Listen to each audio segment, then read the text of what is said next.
لذلك الإمام أحمد رحمه الله تعالى أخرج عن وهب بن منبه، وكان رحمه الله تعالى يكسر الرواية عن بني إسرائيل. قال: وقد كان مكتوب في حكمة آل داود أن العاقل لا يغفل عن ساعات 4. العاقل، الإنسان العاقل لا يغفل عن تذكر ساعات 4. وما هي؟ قال: ساعة يناجي فيها ربه. الساعة الأولى ساعة يناجي فيها الباري سبحانه وتعالى ويستغفره ويتوب إليه ويعود وينطرح بين يدي مولاه سبحانه وتعالى يبثه ما عنده. يكون بينك وبين الله عز وجل أنس وخلوة، تحدث الباري سبحانه وتعالى بما في نفسك ومكنونات نفسك، وتتحسر على ما مر من أمرك، وتدعو الله عز وجل أن يسددك ويشرح صدرك سبحانه وتعالى، وأن يقويك بقوة من عنده، وأن يعينك سبحانه وتعالى. هذه ساعة المناجاة. والسلف كانت هذه أحب الساعات إليهم، أن يناجوا ربهم سبحانه وتعالى. سنة يا إخوان، السلف كانوا يأنسون هذه الخلوات كاستوحاشنا نحن منه، وكتلهينا نحن عنه. السلف رضي الله تعالى عنهم كانوا يقولون: هذه أحب إلينا من الدنيا وما فيه. يأنس في ليله بركعات، باستغفار، ببكاء، بدمعات.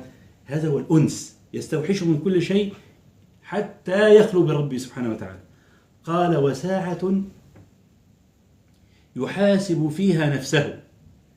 وهذا الميزان الذي يقيمه المرء لنفسه قبل ميزان الآخرة. قال: وساعة يخلو فيها بأصحابه وإخوانه الذين يبصرونه بنفسه.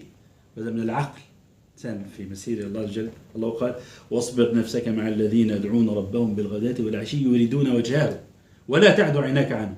هذا المعنى هو ساعة الخلوة بالإخوان والأصحاب المخلصين. الأخ الذي يبصرك عيبك، الأخ الذي يبصرك عيبك، هذا من الكنوز التي إن ظفرت بها فعض عليها بنواجذك في هذا الزمان. الأخ الذي يبصرك بعيبك ينصحك، لا يجلدك لكن ينصحك.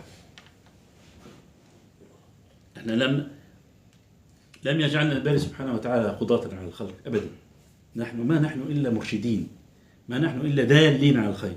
فالأخ الذي يدلك على نقصك وعيبك وتفريطك في جناب الباري سبحانه وتعالى، هذا الأخ الذي لا تنفك عنه أبدا.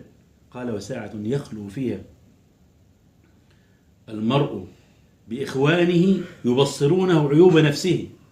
قال: وساعة يخلو فيها مع ملذات نفسه المباحة فإنها تجمم القلب وتعين على الساعات الأخرى. اللي هي ساعة وساعة، بمعنى ساعة وساعة، وأن تكون ساعتك التي هي لك في مرضاة الباري سبحانه وتعالى وما أباحه لك، ولا الترويح على النفس. فالمعاني هذه إذا سار بها المسلم في حياته كثيرا ما يفلح، كثيرا ما